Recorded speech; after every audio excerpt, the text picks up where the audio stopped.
existing racial strife into epic proportions impossible to ignore. The space between us as West Indians and them as African Americans has collapsed. That's pretty good. Well, I guess that was written for those people who don't realize that. We already knew that, honey. Yeah.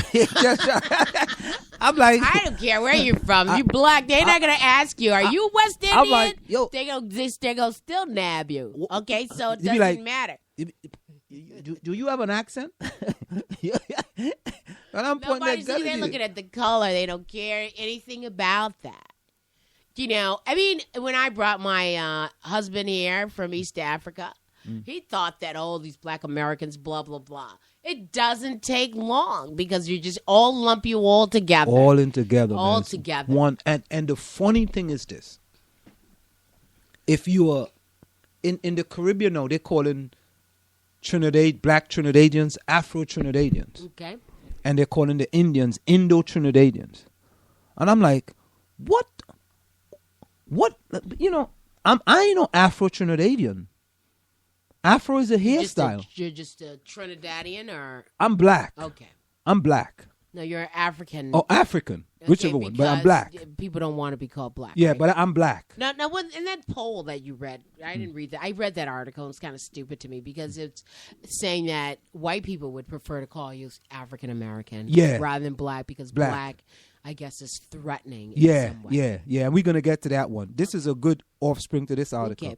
So, I mean, are there people from the Caribbean? I mean, you like saying that you've been here since, 77, Anselm, for God's sakes, if not before that. Why are you trying to keep reclaiming, the island that, and to That's them, my you're roots. just a Negro. You're another Negro But that's like okay. me. But that's my roots. And the thing about it is that the reason why but I'm in America now. I'm going to do all the things. I'm become a citizen. I'm going to abide by the laws. I'm going to pay my taxes. I'm going to do all the things that's needed in the United States of America. I'm not going to sit here and say, well, I'm not going to pay no taxes. I'm not going to have a license because I'm going to go back to Trinidad. No. You can have a license as an immigrant. I'm going to do all the things that are requisite while I'm here. However, I'm going to be always thinking that, maybe when You I have somewhere to escape to. Yeah. I escape the, Trinidad Island. I can escape the TNT Island. I have some place that I can go when I get fed up with the cold and I get fed up with the winter and I get fed up with the snow. I just get fed up. Or I can decide the winter, I'm going to go back to Trinidad and spend the winter in Trinidad. And when the summer comes, I'm going to come back up to America. At least I have that choice. But, Marjorie, the important thing to understand is that people from the Caribbean have to understand that the black Americans that born here, bred here, and this is their land, they were the ones that paved the way for us to come here and be successful. Well, who doesn't know that already? A lot of Caribbean people don't know that. A lot of Caribbean people think black Americans are lazy. Hey, plain talk, bad manners. A lot of them think that. They don't want to work hard. However, and I said this to you, when I was in Trinidad and Tobago, as poor as I was, I mean, I said that we were so poor they dropped the OR. We were just poor. Mm-hmm. As poor as I wasn't going to work in no Kentucky Fried Chicken. I wasn't going to go work in no McDonald's. I was poor, but I was proud. I ain't working in we call it Royal Castle. I ain't working in no Royal Castle. I ain't going to flip no chicken for nobody. I ain't going to make no French fries for nobody. We call it potato chips. I ain't making no potato chips. Proud. However, when you come to America, you can't look down at a person who says, I don't want to work in McDonald's. Or I don't want to work in Kentucky Fried Chicken. Or I don't want to work in Wendy's. You can then say that, I can then say that person is lazy. Or in addition to that, the oppression that they had to face for the first 18 years of their life compared to me, when I was in Trinidad and Tobago, and I'm seeing black people owning this, black people driving big cars, black people owning nice houses, Black people are millionaires. Black people are teachers. Black people are prime minister. Black everything. Right. But here, you've been oppressed for the 18 years of your life. Man, that's a lot. And when I come here, I'm like, oh man, I didn't know you guys had to go through that. So for 18 years of my life, I live oppressed free, if you can call it that. I was I was free from oppression. You can't then come tell me, well, you don't want to do this. No, man. If Rosa Parks instead of the front of the bus, where would you have been? If Malcolm X didn't fight for us and Martin Luther King and Marcus Garvey from Jamaica, Kwame Ture from Trinidad and Tobago, Toussaint Overture. You don't have to go that far back, but go ahead. Yeah. I mean, I just making it like, yeah, and some know some history, boy. Let's go all the way back to 17. You know what but you understand what I'm saying, Marjorie? And I think sometimes people from the Caribbean have this misconception, the miseducation that, and we might be getting that from what the other peoples are saying, and we are listening to what they are saying, and we are basically regurgitating what we hear from these other people and not critically think about it. That's right. You got to. This really requires critical thinking. It really requires for you to step back and say, "Oh, wow. Well, why is that?"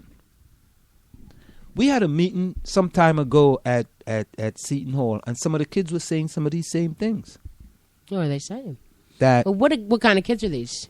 Students. Okay, just any students. Yes, students from different things. Students who have and this is one thing I know for a fact though. Students that have immigrant parents think that their parents are harder on them than other kids with American parents. Doesn't matter their color. They might be though. And I think that might be factual. Right. You know why that is factual? Because of a lot of the times the parents from the Caribbean come from such poor backgrounds. Yeah, but. And the training that they got and what they went through was so difficult.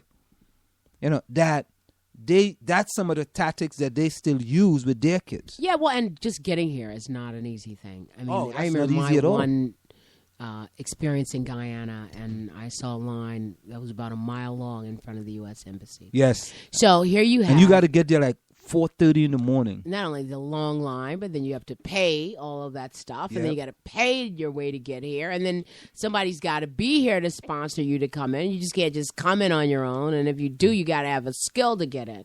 So, immigrants who come here, they like I had said before in an earlier conversation, we had that, they don't just let anybody get off the plane or the boat. They want people who have certain kinds of skills. Yeah. So, unfortunately, the best and brightest from many of these countries end up leaving, get sucked into this brain drain situation, and brought over here, and they're taking the resources out of their country, which, we should be running to, and bringing them here, and then they probably don't get the same level or command the same wages, level, or respect that they would have if they had stayed home. But you see, but also in that the people that are from America, Canada, Britain, if they go to the Caribbean, they get more respect from the people in the Caribbean than the locals who may be more educated, right, or more better prepared to do whatever job it is than those coming from foreign. So the still type of slave master mentality, so to speak, in that if a person comes from England or Canada or the United States, and they don't look like you, it's a great possibility that they are better equipped. Mm-hmm. Or at least the belief that they are. Yeah, they believe that they're better equipped to do the job. I mean, I tell you, and I was reading another article. I don't know if I posted it on the page or not, and I picked it up off of Walter Fields, who picked it up off of the New York Times. Says, why don't more Black Americans just leave? Yeah, Did you saw see that article? Yeah, I saw that. And people, I don't understand why people don't leave. I wish, if I could get like 100 people, even like 80, no, like 50, to just go and live somewhere else, I would go. I don't really have to do that, Let's work something out in Trinidad, man. If my government win in Trinidad, we can do that. You will enjoy it. I don't know. I don't know. I'm not like crazy about going. First of all, to me, that's just too close. I just really need to get. You want to go to Africa, Yeah. somewhere in Africa. I was just cold. I'm really missing Tanzania right now, but you get treated better as an American in another country, even if you're black, than you get treated here as a black American. No, know? you do. You do. Yeah. You absolutely do. If you go to and then Trinidad, you're kind of proud to be an American because people treat you decently. But when you you're are right. here, you don't. There's nothing special about. If you go to it. Trinidad as a black American, you get treated much better. When somebody hears your accent, all of a sudden they think that you pick up gold on the streets. I'm serious. Okay, Trinidad, here I come. They figure that It's just not. But that's brainwashed though. Yeah, it's brainwashed. That's crazy. No, but there is, okay, see, now at the same time, though, there is a certain American kind of swag that you have. It's just an American swag. I can see it. And it doesn't really matter if you're black or white because its swag exists. I was in a hotel in another country in Vietnam, and I knew who an American was as soon as they walked in the room. Mm-hmm. And he knew who I was, and he was like, hey, you end up banging out. So it was just a certain kind of thing going on, a certain look that you had. And if you're walking around Africa, people know that, or in Tanzania, I don't like saying Africa, but some African country, I'll put it that way. People know that, you're not from there. Even just as brown as everybody else. They screaming out, Obama, Obama at you. They just know. There's just something about the way you walk or look or whatever it is. Yeah, you're right. If you're from America and you go to the Caribbean, once they hear your accent and they know right away you foreign, they look at you very differently, very, very differently. The only place I didn't feel treated any better was in Brazil. Oh, forget Brazil, man. Woo.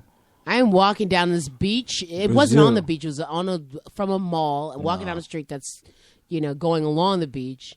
And a homeless person in a box screamed across the street, "Hey, American!" It was like evening. How do you know who I am? I'm across the street. I haven't said anything to you. So there's something. There's something that you have that you're carrying around and you're not even aware of it. Now, here's the other article in the Salon. And it's actually an article today. It's the blackness that scares everybody. Why white people favor African Americans.